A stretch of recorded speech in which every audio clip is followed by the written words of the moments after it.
Yeah, I had some fun last night. Yeah, no, this conference has been great. Year one, it's a pleasure to be here. I'm really happy to be here. It's like I was allowed to come. But Tyler's a good guy, and this is a good conference. A lot of work goes into putting this stuff up. So, go out of your way to say thank you to the people who organize this stuff because it's a lot of work. And he did it almost all himself. So, well, maybe not all himself, but it was a lot of work. So, I am Thomas Richards. I am a senior security consultant for what used to be Citadel, which is now Synopsys. They acquired us last December. I do penetration testing and all that stuff that comes with being a security consultant. I'm also our red team domain lead. So internally, I am responsible for overseeing what we call red teaming as a practice, as well as social engineering, physical pen testing. I oversee like the knowledge management of that, SAO templates and client calls and all that jazz. That's my Twitter. If you want to follow me, that'd be awesome. I usually get like 2 followers per talk, so I hope to keep up that trend. I have also been a volunteer for B-Sides Rock in the past. It's a security conference over in Rochester, about 3 hours away from here. It's been growing steadily every year, but it's been going pretty good. And I have spoken before at several other conferences, B-Sides San Francisco, CarolinaCon, DerbyCon. GurkCon is my favorite in Grand Rapids. That guy is amazing, and my phone's annoying me. And AppSec DC. And now Anycon I get to add to my list. And B-Sides Philly, too. I was at Philly last year. That was a good conference, too. All right, so who here is responsible or participates in security testing within their organization? That's awesome! Okay, so how many of you, as part of that testing, do any sort of social engineering or physical pen testing as part of that?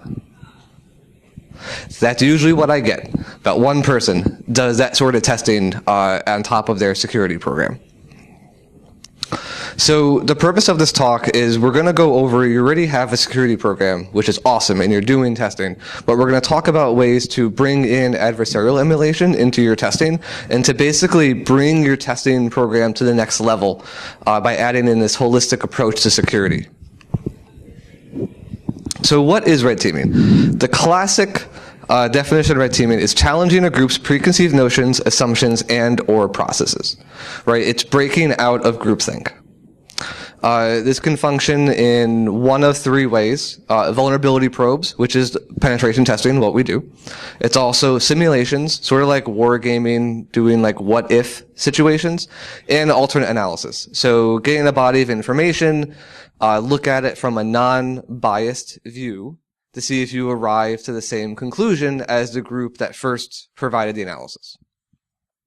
A little bit of history in red teaming. It's actually really, really old, right? Humans have been doing it for a while.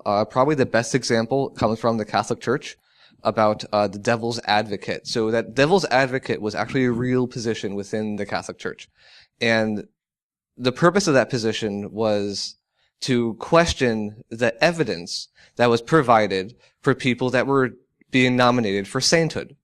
So in order to be granted a saint in the Catholic Church, you have to have perform some sort of miracle, right? So the devil's advocate, his role, because it would have been a man, was to question that evidence and to challenge it and to say, how do we know that's real? Interesting enough, Pope John Paul II got rid of this position in the 90s, and after that, there was a huge spike of saints going into the Catholic Church. So when someone says devil's advocate, there's a Latin word for that too, but I don't remember what it is. But that was a real position in the church to question that. The military has used red teaming ever since there was militaries. Most notably during the Cold War was a lot of game theory development and a lot of worrying about what the Russians were going to do, right? Like, how would the Russians react to what we do now? How are we going to react if the Russians do something? So that's where red teaming was more formalized in the military. And the CIA also developed what they call the red cell. So that's where the alternate analysis came in. So what the red cell would do is they would take a body of intelligence information. So say like the Cuban Missile Crisis is a good example. They would get this body of information and the analyst who's been studying Cuba would go, hey, this is, these are missiles, right? And try to get something done. But they're in this mind of groupthink, right? If all you do is worry about Cuba doing something bad, you're probably going to find Cuba doing something bad, right? Or Russia doing something bad, or see something that it's not for what it is. So what the red cell will do is they would provide an alternate analysis on this information. So they would be removed from the group that would be doing the intelligence gathering and analysis, take that information and see if they can come to the same conclusions as the group that performed the first batch of testing. The government also does vulnerability probes, mostly, the Homeland Security and other organizations would do vulnerability probes on core infrastructure to see if it was vulnerable. The aviation, FAA, yeah, the FAA did a lot of vulnerability probes in airports. Yes. Why are you video? I don't know. What are you doing HDMI? I am doing HDMI. I am sorry. I thought I hit the HDMI. I have a thing. Don't let people HDMI is evil. Oh, why did I? I'm sorry. Let me use this one. I don't know what your thing is doing. It's an alt-left, MLA, feminist, globalist, We're recording, Adrian. We're recording, Adrian. It's whatever people ever conspiracize about. HDMI is bad in this case. I have my thing. Sorry. You didn't see the VGA not? No, there's no big no signal there that says no signal. You plug this in. I have mine. We have VGA. Yeah, I just did VGA. I hit the HDMI for a Sorry. Jeez.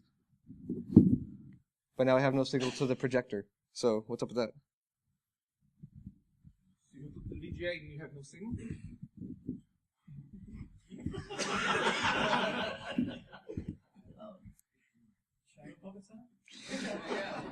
Shadow puppet. Well, you just wait. Yeah, I'm using. Try this one. Try that. Oh.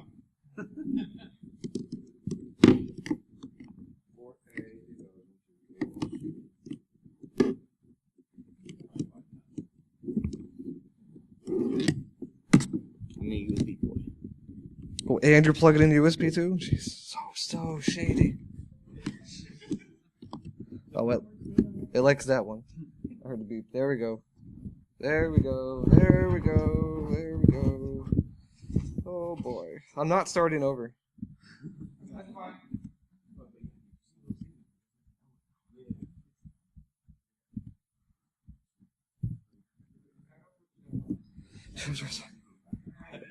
Where was I? Step one. Okay. Alright, so I'm definitely like way behind on everything, and I don't want to keep you guys over, so I'm gonna skip that one story. Okay, so in the red teaming in the InfoSec context, okay, we're gonna look at it as just vulnerability probes, right? That's what we do. If someone says red teaming, they think offensive attacks, right? So they're worried about, when we're probing the organization, looking for vulnerabilities, looking for weaknesses, trying to remediate them so that the organizations don't have those issues anymore, right? How we define red teaming and how, and a lot of terminology gets mixed around. What we look for is it's a goal-oriented assessment where testers attempt to emulate a perceived adversary and use any means necessary within scope, to achieve the goal, right? So we're not just doing a bug hunt. We're not just looking for, all the vulnerabilities within the organization. We're looking for ways to attack that goal. That goal is in mind. And when I say within scope, usually everything's in scope. Sometimes clients take out the physical pen testing portion of it and they want us to be this remote adversary, which is fine. But we want to make sure we have all the means necessary, not just network attacks, not just application attacks. We want to call your users. We want to be able to send phishing emails. That sort of thing. I've also done some risk assessments where we look at a process and interview staff and figure out what could go wrong and do a bunch of what-if situations with that system. There was a client we were working with that they worked as an intermediary between hedge funds and the clients. So they received the paperwork from the hedge fund to move the money in and out of the accounts, and they never actually met or saw the people who were moving these millions of dollars through them.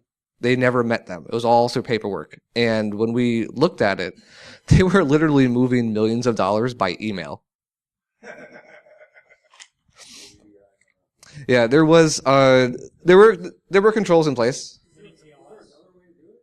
That is, I don't know. That's how Bitcoin works, right? Just fucking. Is that what you do all the time? You just send millions of dollars through email? You try not to? Okay. But they actually had a lot of controls in place. So we did find ways that there would be insider collusion to cheat the system. It was very hard outside to cause money to move when it's not supposed to, but we found a number of ways inside to move money and actually try to move some money, and they did not like that at all. But that's one way, right? So we're looking at a system or a process or a team and seeing, is it secure? Not just testing the application this group used, but understanding the policies around it, how the application works, how the people use the application, and the flow of everything from getting an email to actually moving the money. What safeguards did they have in place? That was an interesting gig. All right, so why do this sort of testing in your group, right?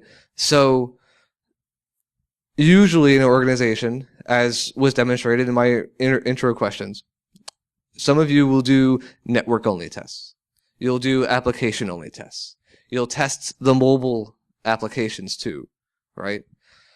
But where these technology domains overlap, and when people start to get involved, gaps will exist that won't be caught in normal testing, right?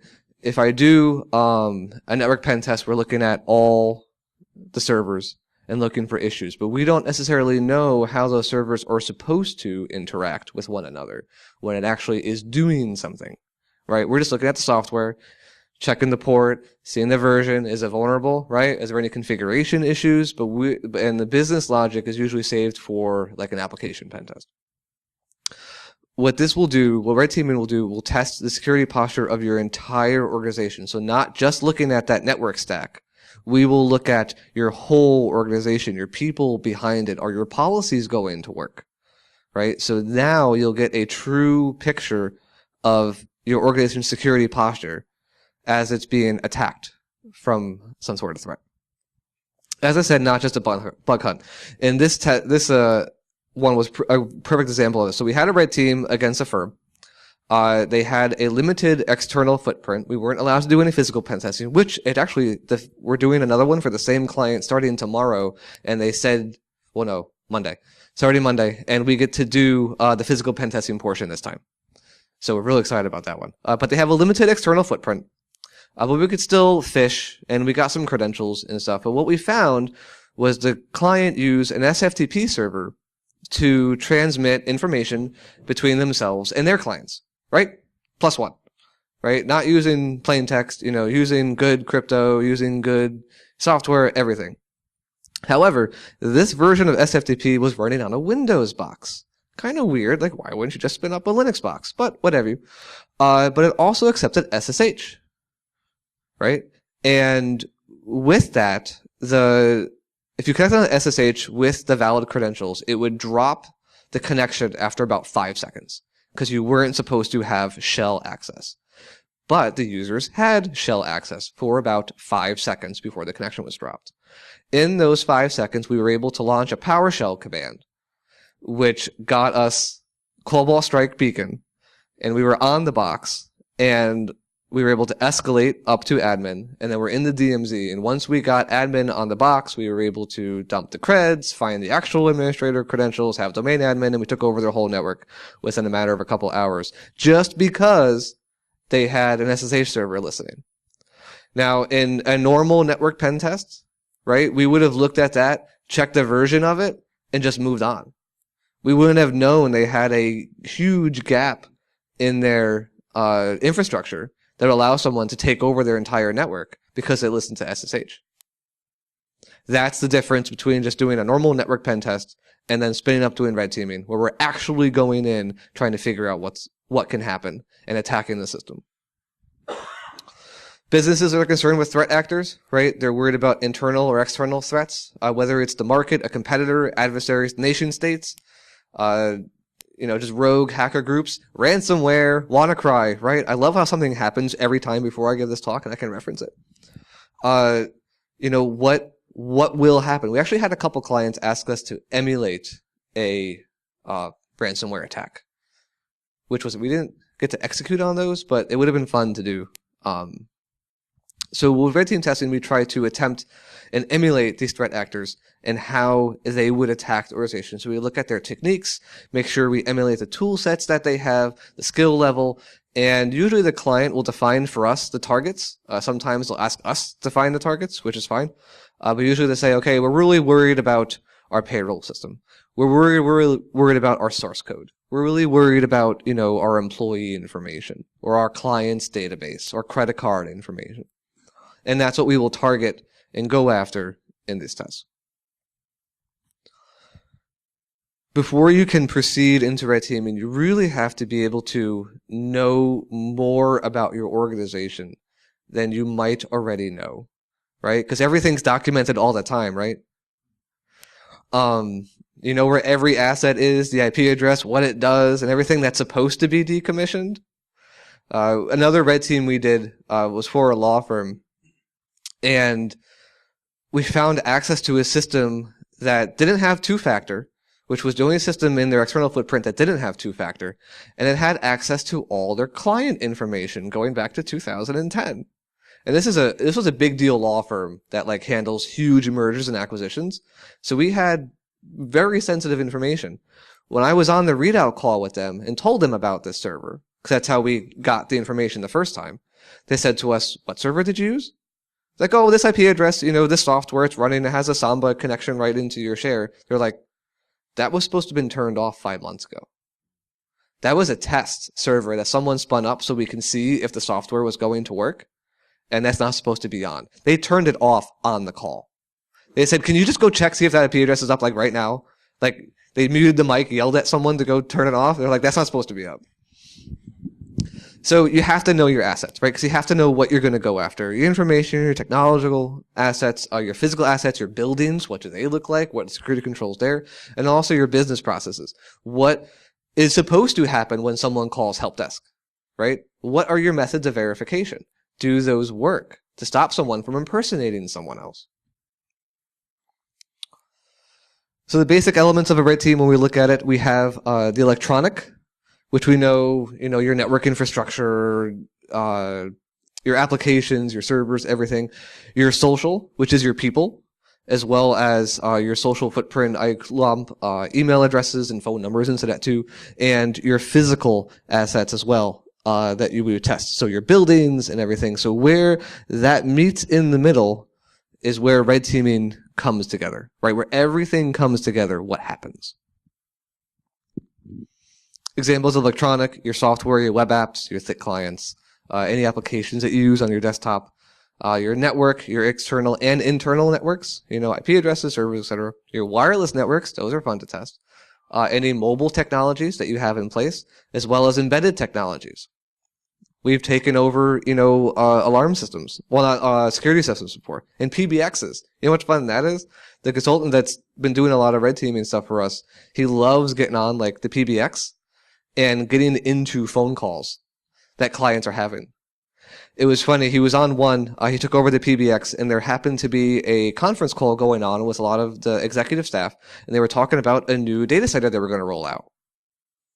And they were talking about the security for this data center. And someone on the call said, "Oh, we're doing X, Y, and Z." And the consultant that was on the call, that wasn't supposed to be on the call, but he got into their PBX and was having fun. He actually has a lot of experience in data center security. So he started piping up and giving them advice about what they should do for their data center security. And everyone's like, "Oh yeah, that's a really good idea." I just jumped in the conversation and was having a good time. And it wasn't until after the call that someone because our point of contact was on the call and he knew the consultant's voice, but no one else did. So someone goes, who was that on the phone? They had really good ideas. So that's fun. All right, social. We talk about the phone numbers, your social media accounts, your corporate and your personal. What are your employees posting? For that law firm I was talking about before, we found employees were like very proud of their desks and their offices when they moved, but they had case files on the desks when they were taking pictures of everything, and I can read client names on it. I was like, this is bad. One of the few times we got to stalk people on Facebook, that was fun. Email addresses, right? What's your email address scheme, as well as your business processes? What do your CSRs do? What are your scripts that you're doing? What happens if you call your main number? Do you have a person? Is it automated attendant? And what's supposed to happen when someone interacts with your company? Your facilities, your access control technologies, your badging process. What sort of badges do you use? Did you actually upgrade the high-frequency cards, or are you still using the easy-to-clone low-frequency cards, which most are using low-frequency cards still? It's crazy. I actually had a client, they had 2 buildings across the street from each other. We did a physical pen test, and the one building used high-frequency, and the other building used low-frequency, because there were 2 different management companies. So they had to find cards that accepted both. So we were able to clone, the low frequency ones pretty easy. And the high frequency one, we just, followed someone in. And it was good because they walked between the 2 offices constantly. So we just had to hang out on the street for a little while and just bump up some guests to people to get some badges. It was great.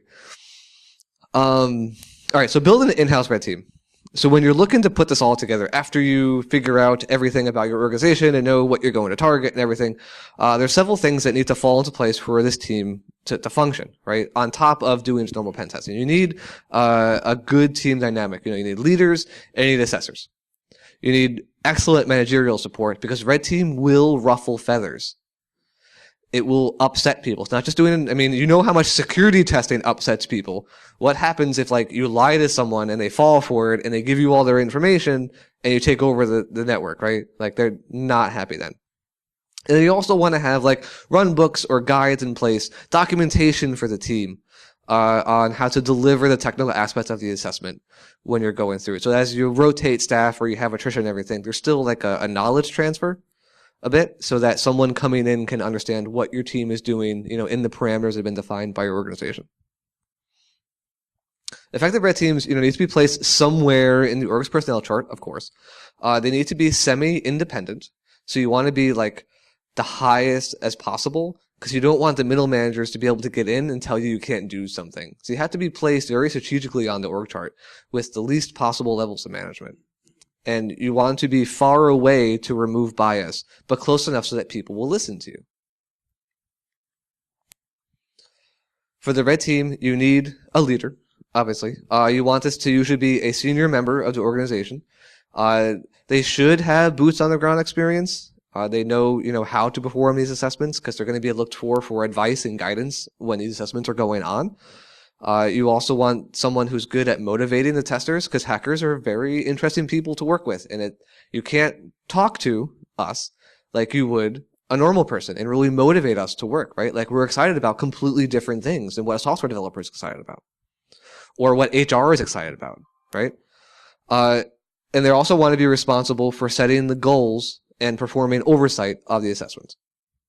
The assessors, these are the people that need to be able to think maliciously, right? Being able to cheat, think out the box, look at a system and think, how am I going to use this wrong or in a different way that's not intended to achieve my goal, right? You want people with varied backgrounds, some network support, some development, in IT support, miscellaneous stuff, right? Who knew soldering was going to be useful in my job? But it is, because I get to make stuff.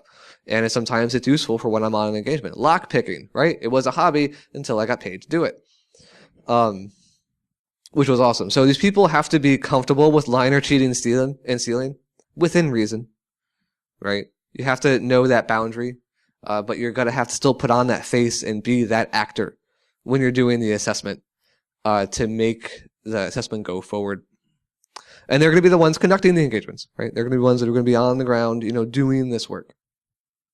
You need managerial support. The red team will live or die from this. And you need executive support, because it's going to ruffle feathers. People are going to be annoyed because the system that they thought is secure, if you actually attack it and they find it's not secure and say it's your, flagship product and platform, it's going to upset a lot of people, right? So you need to have upper level support who can defend the group and also, quell any inter-organizational issues and navigate that crazy business stuff that we always don't get into, and communicate the benefits of the red team and have visible outcomes of security, right?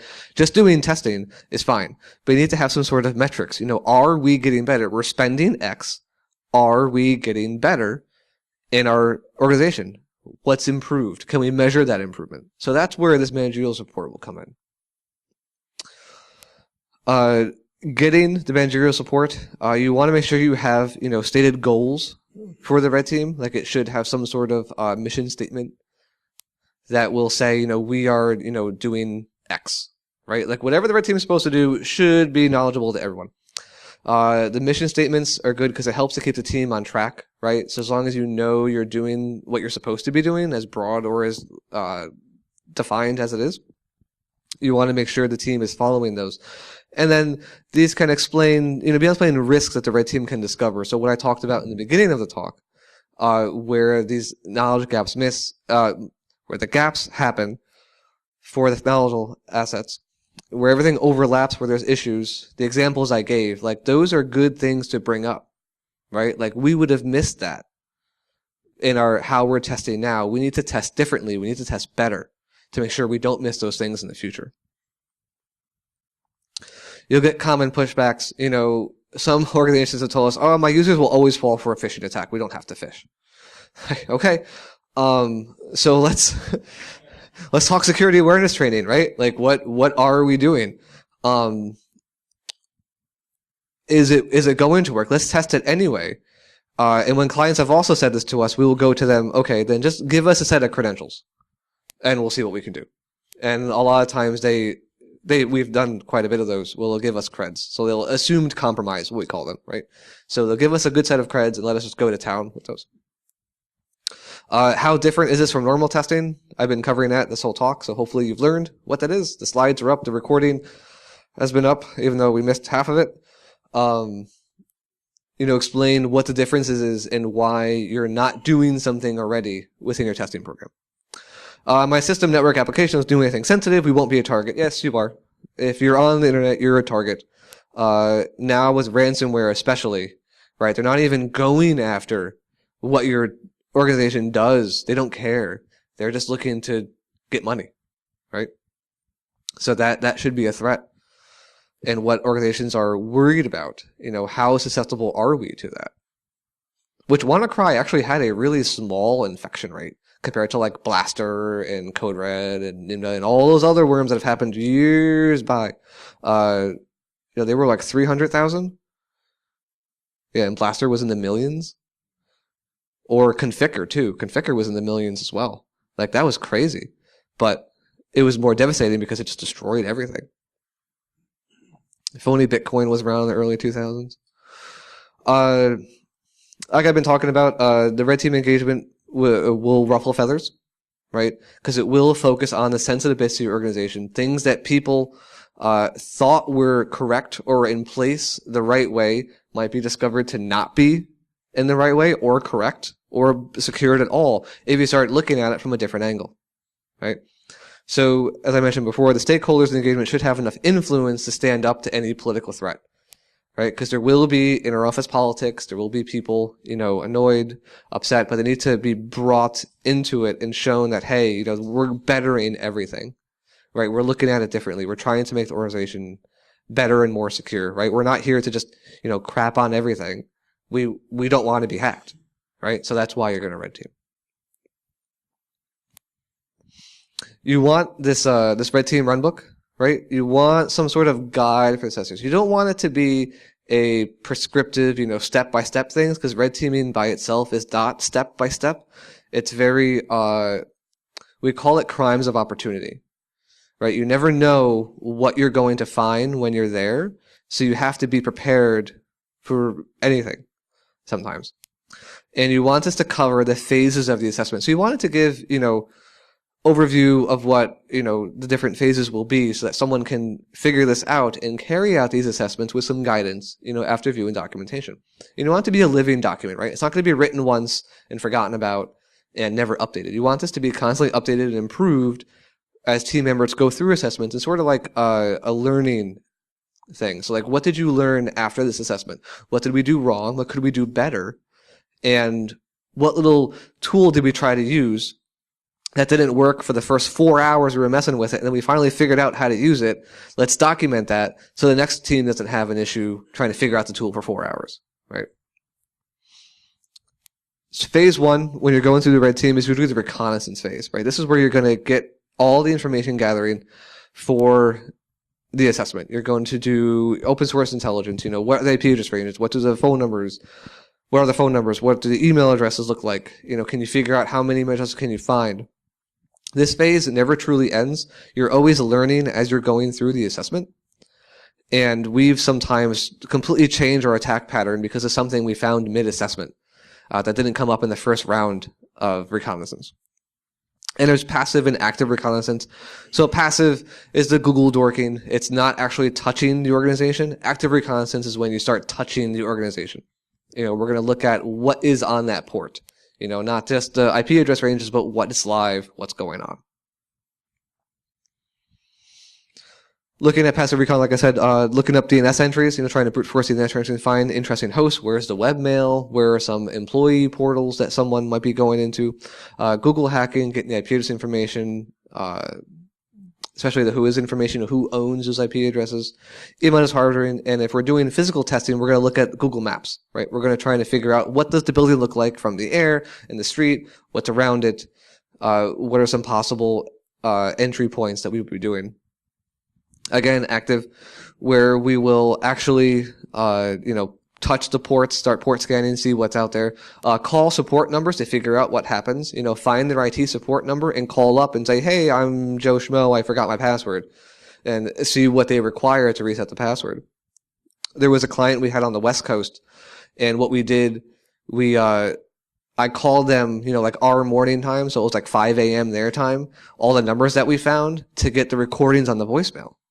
So people usually say, hi, this is Nancy, I'm not here right now, leave a message, right? So I'd get all the employees' names from their voicemails. And then during business hours, their business hours, I would call and say, oh, hi, Nancy, this is Tom from IT. Just to establish that, level of that rapport with them. Yeah. It was great. Except for when the one person actually answered the phone at 5 o'clock in the morning on the West Coast. And I was like, what? Go to sleep. And I hung up the phone. You're not supposed to be awake right now. Well, that was fine. Vulnerability scans. So we'll, so run Nessus and stuff at the organization, and then also look at on-site observations. So we'll be outside of the building, figure where the smoke spots are, where employees come in and out, what are they dressed like? What kind of badges do they have? That's where the active recon, like we're on site trying to figure out if I have to pretend to be an employee for this company, what do I have to look and act like in order to do that? We actually cloned, we got pictures of badges for this one company, and I didn't have a good printer, so we just went to like the hotel lobby and like used the hotel printer to print stuff out. And I just mocked something up in paint and put it in a badge holder. And it wasn't a real badge, it was just a piece of paper. And I walked by a security guard, oh yeah, here's my badge. And just kept going. Yep. In a piece of paper, in a hotel lobby. It was nuts. We have better tools now, obviously, but that was fun. Attack planning. So after you get all your information, you start to figure out, okay, how am I going to go after the goal? So you look at the intelligence you've got during recon, identify, vulnerabilities or paths in to achieve these goals, right? And now we're going to start to prepare for the exploitation. So next phase, exploitation. We're going to actively go after the organization at this point. So we are sending the phishing emails. We are popping vulnerable services, which, to be very honest, we find very few vulnerable services externally that like actually have, code execution. It happens from time to time, but usually orgs have good external security. It's the internals that they never patch anything. So we'll start to follow the attack path that we've created. This could change at any moment. Someone could spin up a new server. Someone might not fall through for the phishing attacks, and we have to start calling people to get them to do something, right? So there's all sorts of things we have to do depending upon the organization to make sure that the assessment achieves the goals. We'll start physically entering the building. So we will tailgate people. We'll try to RF clone it. We'll try to do covert entry in the middle of the night Make sure we don't set off any alarms and have the police show up. But that's what we'll do. We'll try to achieve those goals. Post-exploitation, after we get that initial foothold, you'll go through and start to, lateral movement within the organization to achieve those goals, right? Okay, so you got on this server, but we have to find HR. So where's HR? And you have to figure out where those servers are, where the information is, and get over there, right? And then you have to keep going through everything, find, additional systems, right? So more recon. Now we're inside. What else can we find? And you want to go after the target data and possible exfiltration. We had a client set up like a dev server. It was a dummy server that had sensitive information, but it wasn't real sensitive information. It was fake, and they were trying to tune their DLP solution to look for stuff going out, right, from this server. So they had it tuned very well to look for what looked like credit card numbers and social security numbers leaving the network. And we were able to exfiltrate out of this dummy server the information back to our servers, right? So that was a real attack, right? So the client was worried about, will my DLP work? You want to have a big bag of tricks for your testers, right? You want to be able to have all the tools, both common and specialized tools, to achieve the goals on assessment. So you're not going to know what you're going to run into, right? So you need a couple sets of lockpicks. You need a couple sets of shims. You need all these small things to carry out these assessments, and you want to have them ready to go for when you need them. Also, in-house tools, right? You'll start to build scripts, phishing templates, like website templates, stuff to spin up stuff in Amazon if you're using Amazon for anything. But you want to have these tools ready to go too. We do have several, like in-house pre-made phishing attacks that have been successful over time. So we save those for other consultants to just keep using, right? If it works, why change it? But that's a good starting point for people. You want to have those things ready to go so that as there's attrition in the group or staff changes over, you still have that body of knowledge. Like, here's how we had landing pages for phishing, last year. Do we want to make changes to that? What else can we do?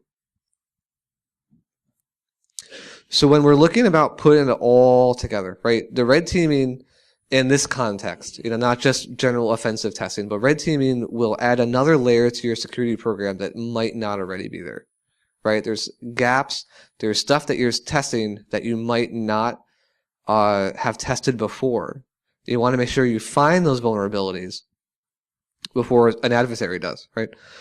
You want to make sure you have managerial support, very critical for the red team to function and execute. You want proper red team dynamic, good leaders, good assessors. You want to make sure you have good outcomes from this.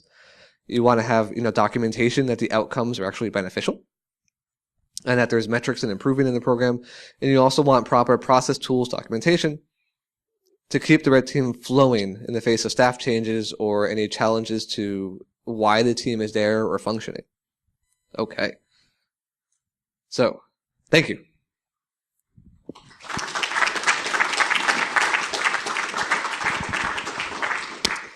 Whew. Okay, any questions?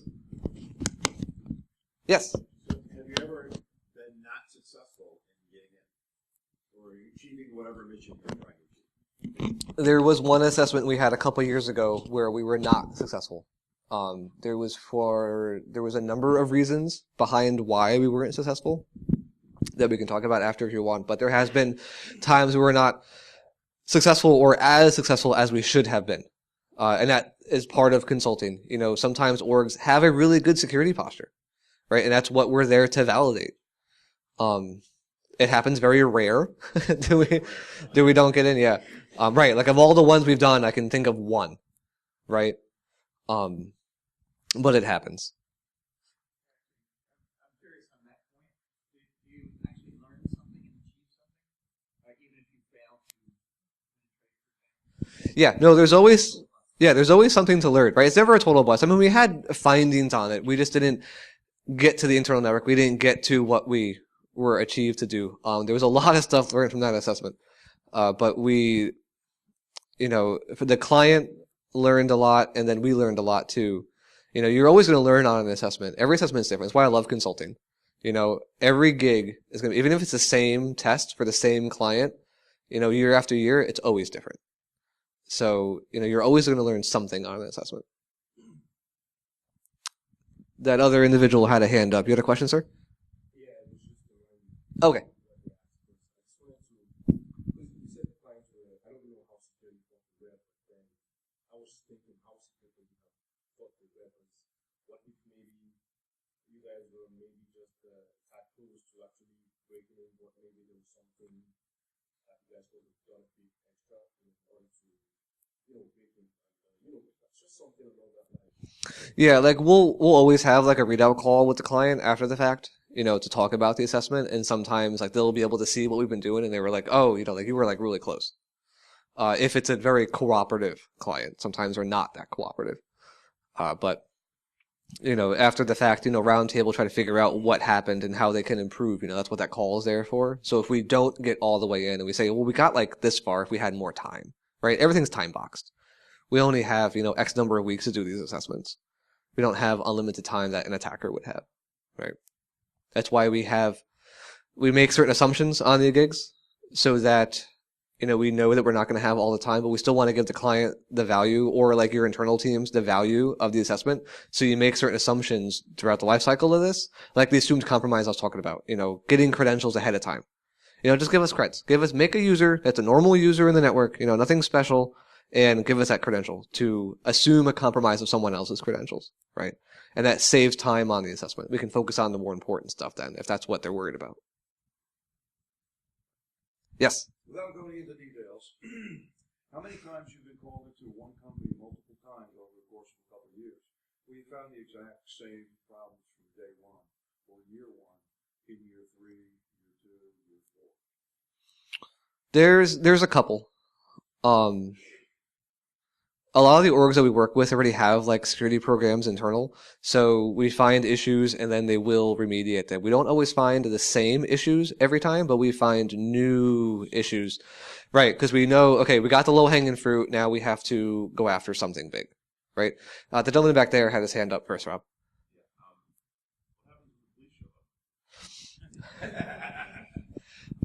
You don't run from the police, number one, especially when you're on an engagement. Like, we're authorized to be there. So we'll carry, get out of jail free cards, right? So it's a letter on the company letterhead with a whole bunch of number of contacts and like our names, our company names, and, the company information. So when the police, show up, we present this documentation saying like, we're on the job, we're authorized to do this testing, here's the proof. And then the police will go and usually call the numbers on it, and verify with those people that we are legitimately allowed to be there and to test. Yes, the numbers that were provided. But how many criminals walk in with like a phone number, like 3 levels of chain of, of management to like validate that we're there. The police have sometimes made the people, come to the office, like, and physically verify that they're an employee there by using their badge. That's happened before, but right, the numbers we verify. Oh yeah, we're supposed to be there. Yep, no, like criminal. How often is the police? How often have you encountered? I have never. One of our consultants has had a couple run-ins with police. When people turn stuff off when they weren't supposed to have turned stuff off, because I know the testing is going on. And no one's ever been arrested. Because especially when the police show up, we don't act like criminals, right? Criminals will run. They won't be wearing, nice clothes. They, it's you give. Maybe they should wear nice clothes, right? We won't give the perception that we're doing something wrong, right? So you want to have that confidence and know that you're not doing something wrong, to not act guilty, and that also will lessen the tension with the law enforcement. You had your hand up. Yes? Yes, so the sexual segues. Do you prefer to do things completely in the dark, or should you actually give me a little bit of heads up to sysadmins or whatever that you might listen like the next couple of months there and pay attention? Where's the balance? Do you tell the tech departments maybe perhaps say close attention, or do you do it in the dark? Most of these engagements, when they're the red teams, our sponsors want to see how those teams will react to an attack. That's the other side of what we're testing. A lot of companies use this to test their incident response, right? So the lower level employees won't know this is happening, but someone on the escalation chain, usually like before it goes to the CEO or before it goes to law enforcement will know about our tests. So as long as someone doesn't go rogue and skip the management chain, someone at the top will know it's going on and will validate with us if the attack was us, and then go from there. We actually had a client ask us, I don't have the video on my laptop, but we were doing a physical pen to a data center, and we were tailgating people in. And, after we've been in for a while, the client goes to us, so did you also come in on the weekend? We're like, no. They're like, so this isn't you. And they're like going through the video, and they're like, no, that's not us. They're like, okay, we got to go figure something out. But right, so someone on the chain will know, so that you can either figure out if the attack going on is you or is someone who is not you, which that's actually happened more when someone's like, is this your IP address? And we're like, no. Is that, it's really not your IP address? No, that's not where we're coming from. I gotta go. Sort of. Yeah. So before it gets escalated to the point of like crisis, that person knows about the test going on. Yes. Are there any trends, issues you've seen happen with this you can speak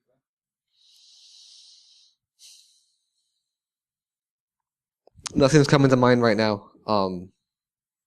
But we can talk more later and stuff. Anyone else? Yes. The people. It's always the people. Like I said, very often do we find, like on external networks, something vulnerable to something. Right? Like actual, I have a Metasploit module for this. That's pretty rare externally. But it's usually the people that fail. Yes, one more and then we're going to end it. I work part-time in the field of education, and I'm surprised when I hear like ransomware attacks like coming into the field of education. I'm not like shocked. Does that surprise you? If it's a computer, they're going to go after it. Because they can't prevent it, or because they can't stop, or it's like another human quality. I mean, most of the ransomware attacks will start from phishing, or they'll exploit, a vulnerability somewhere. But they're looking to get money. So it doesn't matter if it's education or, industry, they just want the money. So they'll go after any computer they can. Who's there when you say there? The criminal organizations running the ransomware. Criminal organizations. Yeah. The criminal organizations. Yeah. They actually have like tech support. Did you know that for someone like, yeah, I was reading a couple articles, on people who are making like, the ransomware attacks. If you paid a certain amount of money for the software to run the ransomware attack, they had tech support for you if you couldn't get the software to work, and they had a phone number to call. Like, what? Like, I'm buying a pre-packaged ransomware attack, like I'm just, some script kiddie going out to this, and if I have a problem, I can call someone and they'll offer me support to launch the ransomware attack. Like, that's a business model, but apparently it is. Ransomware as a service, yeah. All right. Well, thank you very much, everyone. Enjoy your time. Anyhow.